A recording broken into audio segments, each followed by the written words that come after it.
E se a aula de ciências não fosse sobre decorar um monte de fatos, mas sim sobre se tornar um detetive?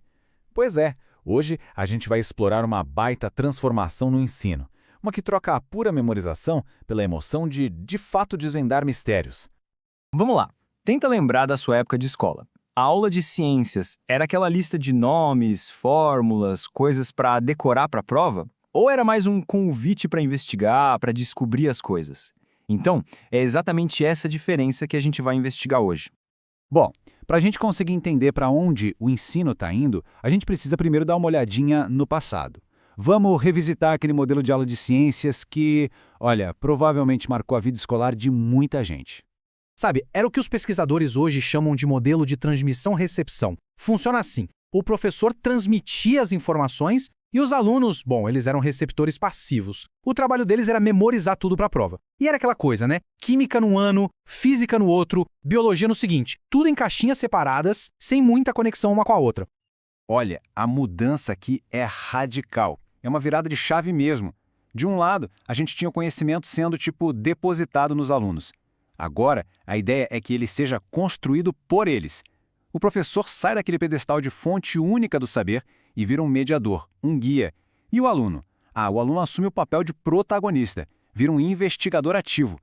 Tá, mas como é que essa transformação acontece na prática, no dia a dia? A resposta, na verdade, não está em memorizar o que a gente tem que saber, mas sim em aprender como pensar. Porque, no fim das contas, a ciência é muito menos uma lista de respostas prontas e muito mais um método para a gente fazer as perguntas certas. E a grande chave para isso é o famoso método científico. Só que pensa nele não como uma fórmula super rígida, mas como um kit de ferramentas de detetive. A ideia é bem simples. Em vez de já receber o caso resolvido, o aluno ganha as pistas, ganha a lupa e aprende a conectar os pontos por conta própria. Na essência, o que é o método científico? Pensa nele como a curiosidade, só que organizada. É o caminho que a gente percorre para transformar uma pergunta simples em conhecimento confiável. O grande objetivo aqui não é ter todas as respostas de bandeja, mas sim dominar a arte de procurar por elas. E o processo é super intuitivo, na verdade. Tudo começa com a observação de alguma coisa, tipo, ué, por que o pão cresce? Daí vem a hipótese, o palpite, acho que deve ser por causa do fermento. Para testar isso, a gente faz um experimento. Bora fazer um pão com fermento e outro sem.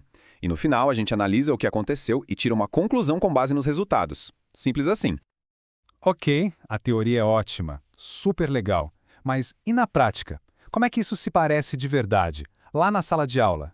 Vamos ver agora como essa abordagem mais investigativa ganha vida. Pensa só, em vez de só ler num livro sobre reações químicas, os alunos vão lá e fazem um vulcão de bicarbonato entrar em erupção. Em vez de decorar o que são polímeros, eles fazem slime com as próprias mãos.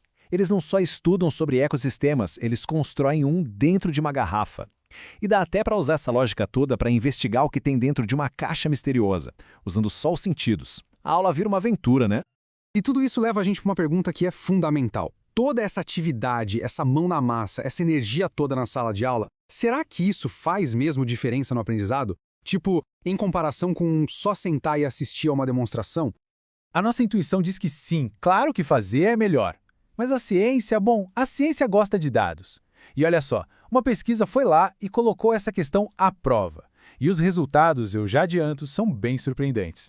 Então, o primeiro resultado não choca ninguém, era o esperado. O grupo que botou a mão na massa, que fez o experimento, se mostrou muito mais atento, mais interessado, mais engajado e até mais confiante. Eles se sentiram parte daquilo, sabe? E isso ficou claro na atitude deles. Mas aqui é que vem a grande reviravolta.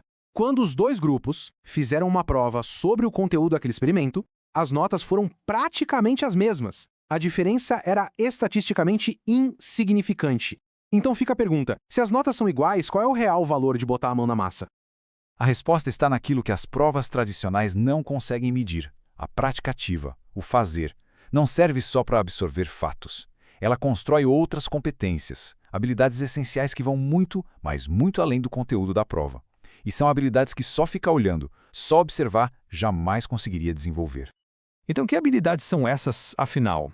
E por que elas são tão importantes, não só para a aula de ciências, mas para a vida? Pensa bem, quando um aluno está ali fazendo um experimento, ele está aprendendo a pensar de forma crítica sobre um problema, está aprendendo a colaborar com os colegas, a trabalhar em equipe, está aprendendo a lidar com a frustração quando alguma coisa dá errado e a ter que resolver aquilo de forma criativa. Isso desenvolve autonomia, confiança e, talvez o mais importante de tudo, uma curiosidade que alimenta a vontade de aprender sempre mais. Porque, no fim das contas, o objetivo vai muito além da sala de aula. A meta não é só formar futuros cientistas, sabe? É formar cidadãos engajados, pessoas que sabem pensar criticamente e que sabem trabalhar em conjunto. As habilidades que a gente desenvolve num laboratório da escola são exatamente as mesmas que a gente precisa para enfrentar os desafios do mundo real.